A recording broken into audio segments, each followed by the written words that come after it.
Hey guys, स्वागत है आपका स्टडी फॉर नौकरी चैनल पे। और आर एस खुरमी के ऑब्जेक्टिव्स के हम सॉल्यूशन डिस्कस कर रहे थे। किसी भी एग्जाम्स की आप तैयारी करें, ESC GATE, SSC JE, state के पीएससी पीएसयूज या कोई से भी एग्जाम्स। अभी जो राजस्थान में जेई के एग्जाम निकले की वैकेंसीज जो फिर से चालू हुई हैं, उसकी नोटिफिकेशन पहले ही आ चुकी थी, फॉर्म भी फिल होना चालू हो गए थे। उसकी फॉर्म्स को फिर से ओपन किया गया है। उस एग्ज़ाम के लिए भी ये वीडियोस काफ़ी ज़्यादा इंपॉर्टेंट है, क्योंकि जूनियर इंजीनियर के जो एग्ज़ाम्स होते हैं उसके लिए ये बुक बहुत ज़्यादा इंपॉर्टेंट है। इंजीनियरिंग मैकेनिक्स का सेक्शन डिस्कस कर रहे हैं। आधे से बहुत ज़्यादा हम डिस्कस कर चुके हैं, कुल मिला के 325 क्वेश्चन थे। और इस वीडियो को ख़त्म होते होते हम 220 कर देंगे। तो थोड़े से ही बचे हैं, 101 क्वेश्चन, 105 क्वेश्चन बचे हुए हैं। उनको भी हम जल्दी ख़त्म कर देंगे। इस वीडियो का 11वां लेक्चर है। मेरा नाम है उमंग तिवारी, और स्टडी फॉर नौकरी चैनल पे अगर आपको इस वीडियो की नोटिफिकेशन चाहिए तो आप इस टेलीग्राम चैनल को ज्वाइन कर सकते हैं। अगर ये वीडियो आप पहली बार देख रहे हैं तो ऐसे वीडियोस मैं लाता रहता हूँ, तो चैनल को सब्सक्राइब कर लीजिए, बेल आइकन को प्रेस कर लीजिए। इंजीनियरिंग मैकेनिक्स का सेक्शन हम कर रहे हैं। इसके अलावा strength of material, hydraulic machinery, thermodynamics, boiler और इंजीनियरिंग मटेरियल्स पे हम पहले ही सीरीजेस देख चुके हैं, उनको भी आप विजिट कर सकते हैं। When a lift is moving upward with some acceleration, the pressure exerted on the man is proportional to acceleration. तो बिल्कुल सही है, डायरेक्टली प्रोपोर्शनल होगा उसके एक्सेलरेशन से। जो प्रेशर पी आएगा, और उसको अगर मैं पी नॉट बोलूँ, वो हो जाएगा P naught G plus A by G, ऐसा कुछ कर सकता हूँ मैं। देखिए, पी नॉट को अगर मैं लिख दूँ एम जी के बराबर, एम जी बाय ए, तो जी प्लस ए, तो ये ए से डायरेक्टली प्रोपोर्शनल होगा। तो ए ऑप्शन यहाँ पे करेक्ट भी होगा।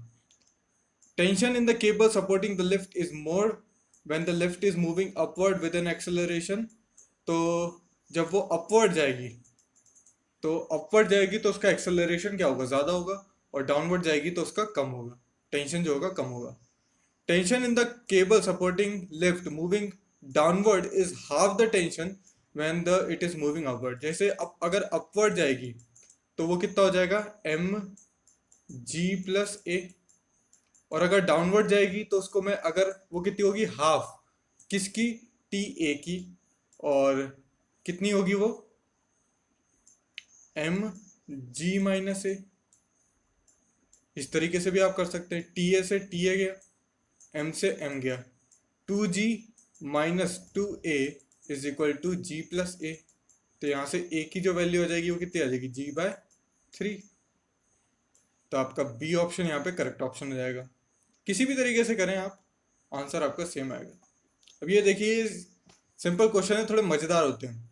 To bodies of mass m1 and m2 are hung from the ends of the rope passing over a frictionless pulley as shown in figure 1.49. Acceleration of the string will be। अब कोई सा भी आप एक बड़ा मान लीजिए। इस केस में मैं m1 को बड़ा मान लेता हूँ m2 से, कोई फर्क नहीं पड़ता उससे, खैर आप बस मान लीजिए।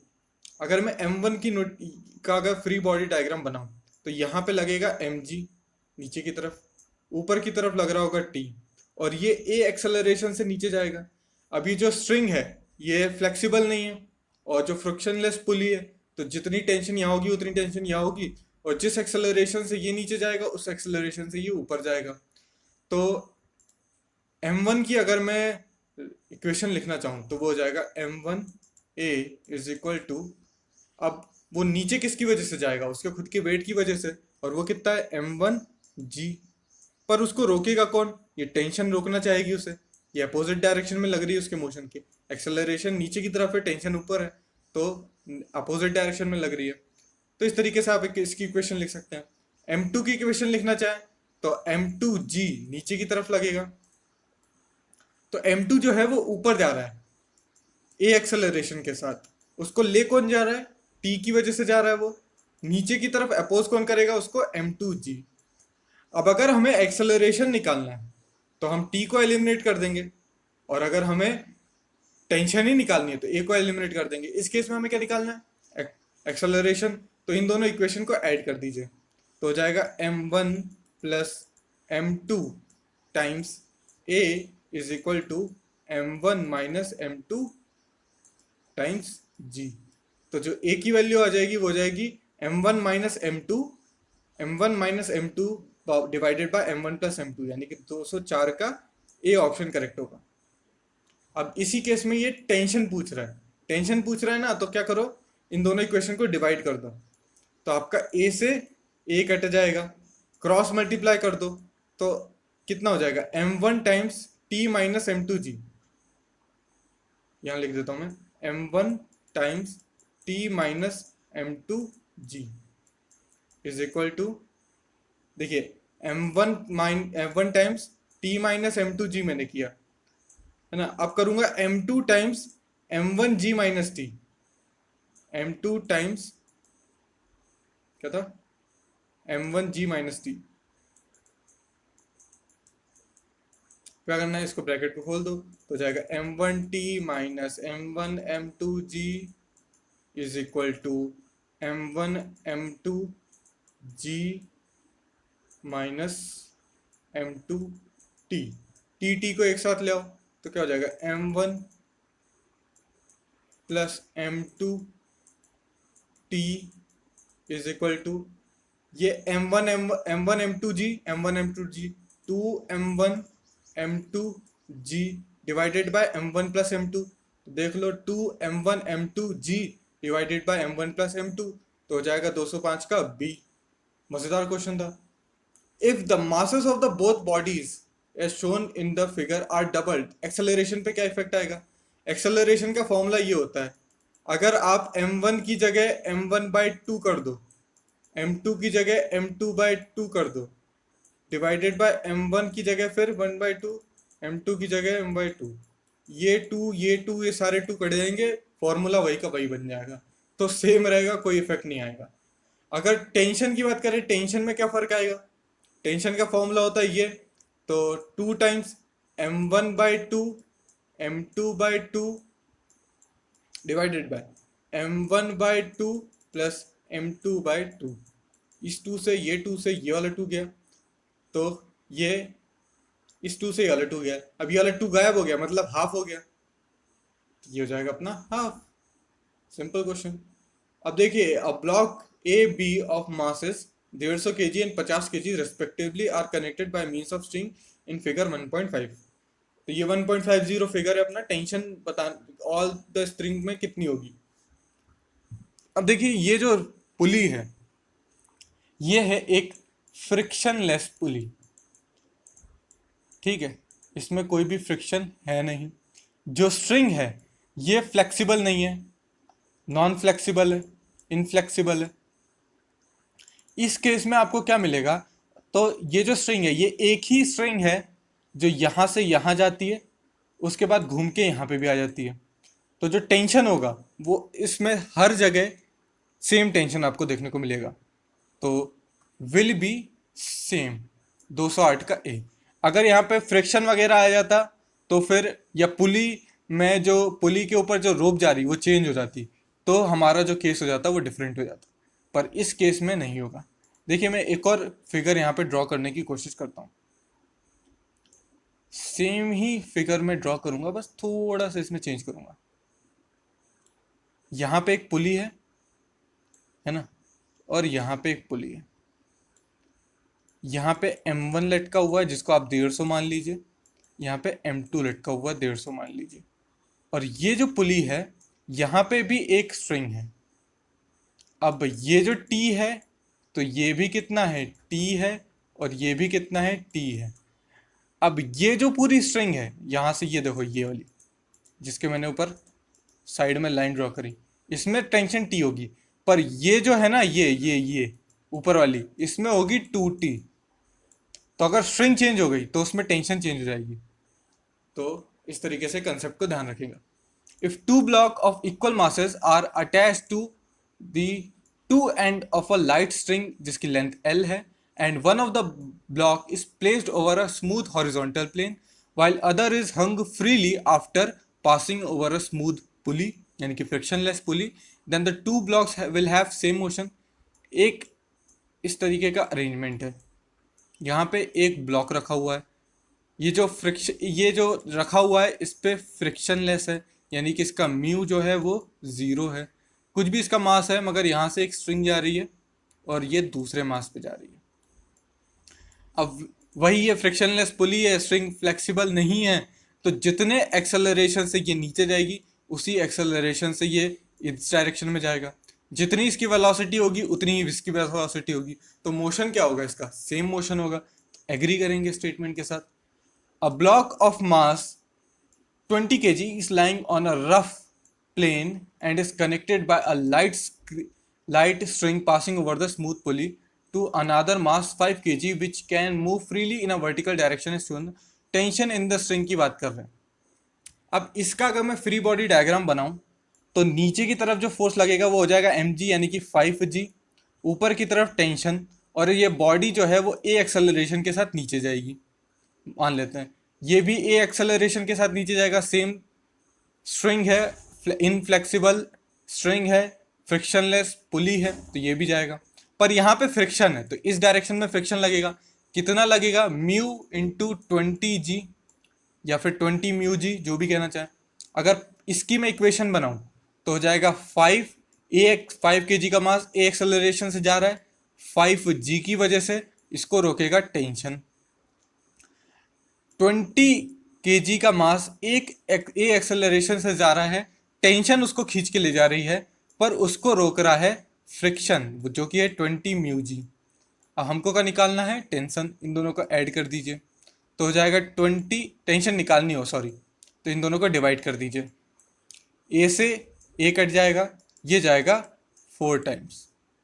ठीक है, तो T-20 μg is equal to, और ये जो 4 है ये से क्रॉस मल्टीप्लाई होगा तो हो जाएगा 20g माइनस 40। अब इसको मैं इधर ऊपर लिख दूंगा सेम इक्वेशन को, ये 40 है और ये t है, इसको इधर ले जाएंगे तो कितना हो जाएगा, टोटल 5t है ना, और ये 20g और ये 20 μg, तो 20g कॉमन ले देता हूँ, 1 प्लस म्यू हो जाएगा। अब कह रहा है कि अगर कोफिशिएंट ऑफ फ्रिक्शन इंक्रीज करेंगे, यानी कि कोफिशिएंट ऑफ फ्रिक्शन बढ़ाओगे, तो ये 5 से 4 काट दो तो टी की जो इक्वेशन ही आ गई, टी की तो भैया इक्वेशन आ गई कितनी, 4g 1 प्लस म्यू, ये कितना है 4 है, 4g 1 प्लस म्यू, म्यू बढ़ाओगे तो टेंशन भी बढ़ेगी, तो जो tension in the string will increase with increase in coefficient of friction, तो ए ऑप्शन आपका करेक्ट हो जाएगा। अब block of mass m1 is placed on a inclined smooth plane. अब क्या था, पहले स्मूथ प्लेन था उसको अपन ने रखा था हॉरिजॉन्टली, अब ये इंक्लाइंड हो गया जिसका इंक्लिनेशन अल्फा है विद द हॉरिजॉन्टल, और उसी तरीके से एक स्ट्रिंग है जो पास कर रही है पुली के ऊपर से, यहाँ पे m2 है ये m1 है, हमें बताना है टेंशन। फिर से मैं m2 की इक्वेशन लिखने जा रहा हूँ, तो m2g नीचे की तरफ लगेगा, t ऊपर की तरफ लगेगा, इधर नीचे की तरफ कितना लगेगा, m1g नहीं लगेगा, m1g साइन अल्फा लगेगा, क्योंकि अब यहाँ पे इस डायरेक्शन में कितना हो जाएगा, m2g कॉस अल्फा। फ्रिक्शन है क्या यहाँ पे, फ्रिक्शन नहीं है ना, स्मूथ है, फ्रिक्शन यहाँ नहीं है, तो यहाँ पे कोई फ्रिक्शन नहीं लगेगा इस नॉर्मल रिएक्शन के कारण, पर m1g साइन अल्फा लगेगा, जो कि आप खुद ही सोच के देखिए, इस इंक्लाइंड प्लेन पे जो बॉक्स रखा हुआ है इसको खींचोगे ना तो कुछ तो ये रेजिस्ट करेगा ना, अपना वेट लगाएगा ना, तो वो कितना लगाएगा, m1g साइन अल्फा लगाएगा, रिजल्टेंट जो आएगा वो कितना आएगा, m1g कॉस अल्फा आएगा। टेंशन आप लगाओगे इधर तरफ, ठीक है कोई दिक्कत नहीं है। m2 की मैं इक्वेशन लिखने जा रहा हूं, देखिए कैसे लिखता हूं, m2 ए एक्सेलरेशन से नीचे जाएगा अपने मास की वजह से, m2g की वजह से, रोकेगा कौन इसको, टेंशन रोक रही है। अब m1 की बात करूं तो m1 जो है वो ए एक्सेलरेशन से इंक्लाइंड प्लेन पे ऊपर जाएगा, कौन लेके जाएगा, t लेके जाएगा, रोकेगा कौन इसको, m1g साइन अल्फा। क्या निकालना है, टेंशन निकालना है, दोनों को डिवाइड कर देंगे, डिवाइड कर दो, a से a गया तो कितना हो जाएगा, m2 टाइम्स हो जाएगा, m2 times t minus m1g sine alpha, फिर इसका क्रॉस मल्टीप्लिकेशन करोगे तो m1 को इससे मल्टीप्लाई करोगे तो m1 times m2 minus T, m2g minus T. ठीक है, अब क्या करेंगे, अब इसको सॉल्व करेंगे, तो m2t minus m1 m2 g sine alpha is equal to m1 m2 g minus m1t। अब टेंशन निकालनी है, टी एक साइड ले आओ तो क्या हो जाएगा, m1 प्लस m2t, ये यहाँ से इधर चला जाएगा तो हो जाएगा m1 प्लस m2t नीचे की तरफ, और ये m1 m2 कॉमन निकाल लेगा तो m1 m2 g कॉमन ले लो तो 1 plus sine alpha divided by m1 plus m2, तो आपका डी ऑप्शन हो जाएगा। बाकी इस इक्वेशन को चाहो तो अलग से सॉल्व कर लेना, इधर जगह की कमी थी तो मैंने डायरेक्ट बता दिया। If the angle of inclination of the plane is increased, acceleration का क्या होगा, यहाँ पे साइन अल्फा है, अगर अल्फा बढ़ाएंगे तो साइन अल्फा बढ़ेगा, साइन अल्फा बढ़ेगा तो ये पूरा टर्म बढ़ जाएगा, ये पूरा टर्म बढ़ जाएगा तो क्या टेंशन भी बढ़ जाएगी, बिल्कुल बढ़ जाएगी। तो आपका हो जाएगा टेंशन क्या होगी, इंक्रीज होगी। 2.12 का क्या हो जाएगा अपना, ए ऑप्शन हो जाएगा।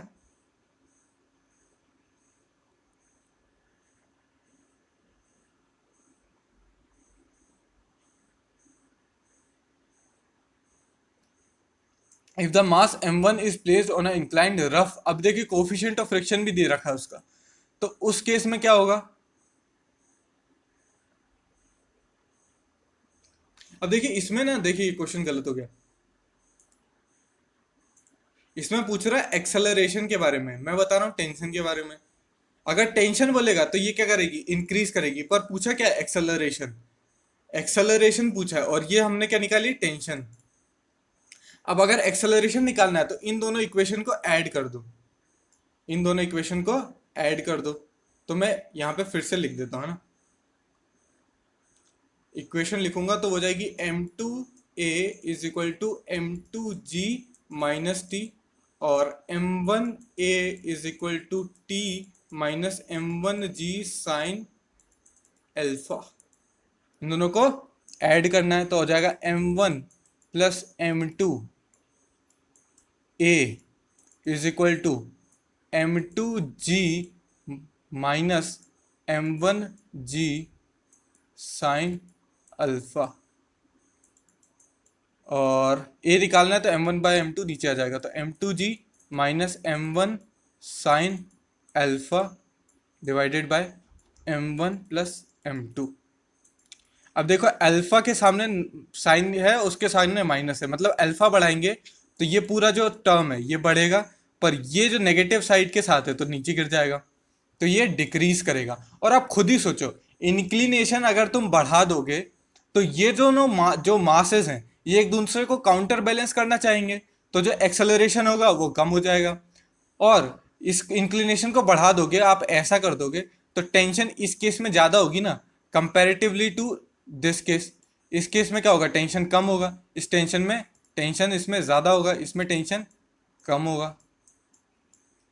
तो आप थोड़ा एप्टीट्यूड लाके भी कर सकते हैं। ये क्वेश्चन बहुत मज़ेदार है, इसको करके तो मुझे भी मज़ा आ गया था, है कुछ कठिन नहीं पर बहुत मज़ेदार है। देखिए अब क्या है कि ये जो इंक्लाइंड प्लेन है ना, ये फ्रिक्शनलेस नहीं है, इसका भी कुछ फ्रिक्शन कोफिशिएंट है, म्यू नॉट इक्वल टू 0। अब देखो मैं इक्वेशन लिखूंगा कैसे, इधर लगेगा क्या m1g साइन अल्फा, इधर लगेगा m1g जिसको ही मैंने m1g साइन अल्फा, और इस डायरेक्शन में हो जाएगा m1g कॉस अल्फा, और उतना ही रिएक्शन आएगा, और रिएक्शन को अगर फ्रिक्शन ऑफ कोफिशिएंट से मल्टीप्लाई कर देंगे फ्रिक्शन आ जाएगा, यानी कि m1g साइन अल्फा इधर लगेगा और m1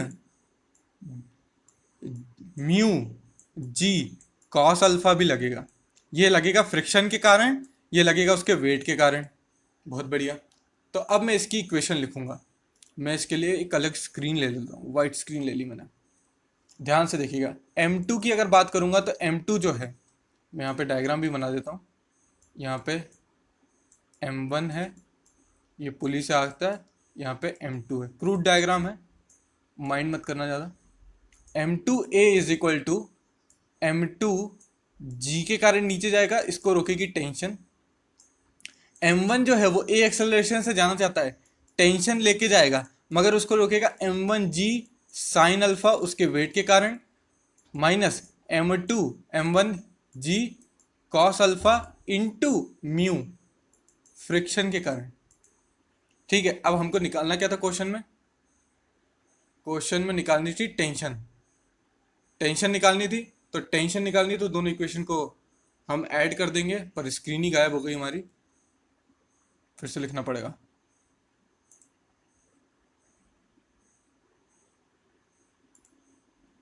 m2 जो था, वो a एक्सेलरेशन से जा रहा था, m2g माइनस टी। m1 जो था वो a एक्सेलरेशन से जा रहा था, t लेके जा रहा था, रोक रहा था उसको, m1g साइन अल्फा माइनस, और कौन रोक रहा था? m1g mu cos alpha. Tension निकालनी है, इन दोनों को अपने को डिवाइड करना पड़ेगा। ठीक है, a से a चला जाएगा, m2 को इससे मल्टीप्लाई करेंगे, m1 को इससे, तो m2 टाइम्स t, इसको मैं m2 से मल्टीप्लाई करूंगा ना, क्रॉस मल्टीप्लाई कर रहा हूं मैं, इस तरीके से, इस तरीके से, तो हो जाएगा फिर m1 m2 g sine alpha minus m1 m2 g mu cos alpha, और ये किसके बराबर होगा? m1 m2 g minus m1 t। T T एक साइड निकाल लो, तो हो जाएगा m1 प्लस m2 t, और ये कितना हो जाएगा? अब देखिए, m1 m1 m2 m1 m2 m1 m2 सब कॉमन है, m1 m2 g कॉमन है कुल मिला के। यहाँ पे ये निकालूंगा तो 1, यहाँ पे नेगेटिव साइड है, मगर मैं इन दोनों टर्म्स को इक्वल टू के इधर साइड ले जा रहा हूँ, तो प्लस में हो जाएगा। यहाँ पे कितना है? साइन अल्फा, और यहाँ कितना है? म्यू कॉस अल्फा, और ये m1 प्लस m2 उसके नीचे चले आएंगे, तो हमारा जो ऑप्शन हो जाएगा, देखिए, m1 m2 g 1 plus sine alpha mu cos alpha divided by m1 plus m2, तो ये ऑप्शन करेक्ट हो जाएगा। अब प्रोजेक्टाइल की बात कर लेते हैं।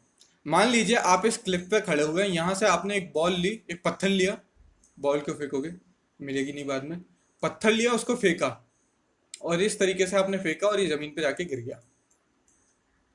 अब ये जो आपने जो बॉडी फेंकी है, जो combined effect of a vertical and horizontal force में काम कर रही है। आपने एक फोर्स लगाया इस डायरेक्शन में, इस जो फोर्स लगाया, एक कंपोनेंट इस डायरेक्शन में गया, एक कंपोनेंट इस डायरेक्शन में गया, mg भी लग रहा था, तो इसमें जो हॉरिजॉन्टल और वर्टिकल फोर्स लग रहे हैं किसी बॉडी पे, ऐसी बॉडी को कहेंगे प्रोजेक्टाइल। जैसे कि एक मिसाइल हो गई, एरो हो गया, किसी भी चीज को आप ग्रेविटी के इन्फ्लुएंस में फेंक दो, वो आपका प्रोजेक्टाइल हो जाएगा। ये जो पाथ ट्रेस करेगा, ये जो पाथ ट्रेस करेगा, इसे कहेंगे ट्रेजेक्ट्री, और ये होती है पैराबोलिकली, पैराबोलिक ट्रेजेक्ट्री होती है प्रोजेक्टाइल की। जिस वेलोसिटी से आपने फेंका उसे कहेंगे वेलोसिटी ऑफ प्रोजेक्शन, जिस एंगल से फेंका हॉरिजॉन्टल के साथ, उस एंगल को कहेंगे angle of projection with the horizontal. Time of light, कितना टाइम ये हवा में रही, उसे कहेंगे टाइम ऑफ लाइट। रेंज, ये जो हॉरिजॉन्टल डिस्टेंस इसने ट्रेवल किया, इसे कहेंगे रेंज। अब ये जो पॉइंट है ओ, जो पॉइंट ओ है, उसको हम कहते हैं पॉइंट ऑफ प्रोजेक्शन। यू कहेंगे velocity, initial velocity. Alpha angle of projection को कहते हैं। तो अब देख लेते हैं अपन, ये पॉइंट ओ है, ये अल्फा एंगल से प्रोजेक्ट किया यू वेलोसिटी के कारण, साथ वाई एक्सिस इधर है, एक्स एक्सिस इधर है। ये जो टोटल डिस्टेंस है, ये रेंज है, ये इसकी मैक्सिमम हाइट है इस पॉइंट पी तक, है ना, और ये जो इसकी ट्रेजेक्ट्री है, ये जो पाथ इसने ट्रेस किया। ओके, इक्वेशन की बात करें तो y is equal to x tan alpha minus g x square divided by 2 mu square divided by cos square alpha. तो ये इसका ट्रेजेक्ट्री का इक्वेशन है। टाइम ऑफ फ्लाइट की बात करूं तो टाइम जो होता है t is equal to 2 mu sine alpha by G. Range जो हो जाएगी वो हो जाएगी r is equal to mu square sine 2 alpha by G. अब अगर मुझे टाइम मैक्सिमम चाहिए, मैक्सिमम टाइम चाहिए, तो मैं बॉडी को कैसा फेंकूं? साइन अल्फा को मैक्सिमम करना है। अल्फा मैक्सिमम कब होगा? 90 डिग्री पे। 90 डिग्री का एंगल मतलब मैं इस तरीके से सीधी उसको वर्टिकली फेंकूं, तो उसका जो टाइम होगा फ्लाइट का वो मैक्सिमम होगा। रेंज के लिए मुझे साइन 2 अल्फा मैक्सिमम करना पड़ेगा। साइन 2 अल्फा मैक्सिमम कब हो जाएगा? अल्फा 45 डिग्री का होगा, मतलब 45 डिग्री पे अगर मैं मारूं, मतलब आपको अगर यहाँ पे क्रिकेट खेल रहे हो और आपको छक्का मारना है बहुत दूर, तो आप 45 डिग्री का इंक्लिनेशन दो, तो उसकी जो रेंज होगी वो मैक्सिमम होगी। अगर आप क्रिकेट खेल रहे हो, आपको बहुत ऊपर उठानी है बॉल, तो आप 90 डिग्री पे मारो, इस तरीके से समझ सकते हैं। मैक्सिमम अल्फा जो होगा, मैक्सिमम रेंज नहीं मिलेगी, वो अपने को 45 डिग्री पे मिलेगी। मैक्सिमम हाइट की बात करें तो you square sine square alpha by 2g, यानी कि 90 डिग्री पे मिलेगी मैक्सिमम। और फॉर्मूला ये हो जाएगा, यू स्क्वायर बाई 2g हो जाएगी वैसे।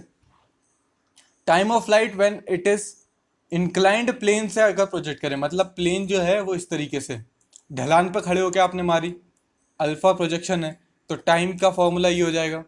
अगर डाउनवर्ड प्लेन है, मतलब ढलान है, अभी चढ़ाई पे फेंक रहे थे, अब ढलान पे फेंक रहे हैं, तो उसके लिए अल्फा प्लस बीटा हो जाएगा। अब देखिए, ढलान पे जब फेंकोगे ना तो टाइम ऑफ फ्लाइट ज़्यादा होगी, क्योंकि ढलान पे फेंकोगे तो इसको ज़्यादा एरिया मिलेगा जाने के लिए, बेहतरीन जाता रहेगा।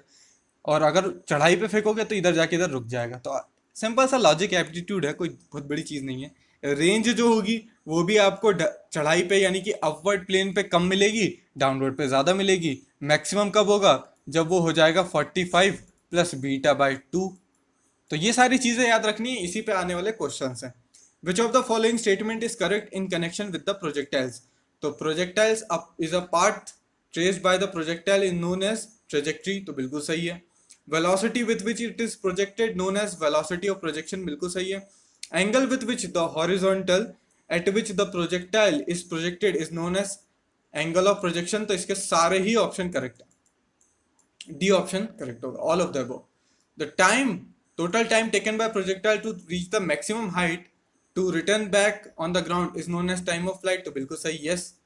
कार्टेशियन कोऑर्डिनेट की बात करें तो y is equal to x tan alpha minus g x square divided by 2 mu square cos square alpha, नहीं होगा, ये होगा डी ऑप्शन। इसका ये ऑप्शन नहीं होता है, ये ऑप्शन होगा X tan alpha plus G x square 2 square cos alpha, नीचे की तरफ आएगा। तो 216 का आपको, सॉरी 216 का आपको सी देखने को मिलेगा, सी देखने को मिलेगा, ये वाला ही सही होगा, डी नहीं होगा।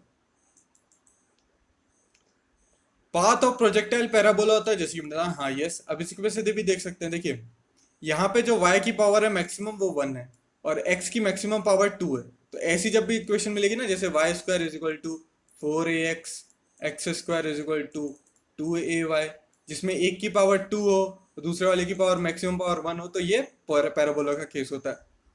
टाइम ऑफ फ्लाइट मैक्सिमम कितनी हो जाएगी, तो वो हो जाएगी आपकी 2 mu upon sine alpha by G, देख चुके हैं अपन पहले। The distance between the point of the projection and the point where the projectile strike on the ground is called range, तो बिल्कुल सही, यही होती है रेंज। मैक्सिमम जहाँ से अपन ने फेंकी और जहाँ पे वो हिट करे, तो बीच का जो डिस्टेंस होगा वो रेंज हो जाएगी। फिर जो horizontal range of the projectile R is given by, तो जो हॉरिजॉन्टल रेंज होगी तो वो कितने के बराबर हो जाएगी, R mu square sine alpha, sine two alpha by G. तो ये कुछ क्वेश्चंस थे इसी। तो ये वीडियो का एंड है, आशा करता हूँ वीडियो आपको पसंद आया होगा। कुछ कोर क्वेश्चंस भी है इसमें हम देखेंगे आने वाले वीडियोस में। Thanks for watching and have a nice day.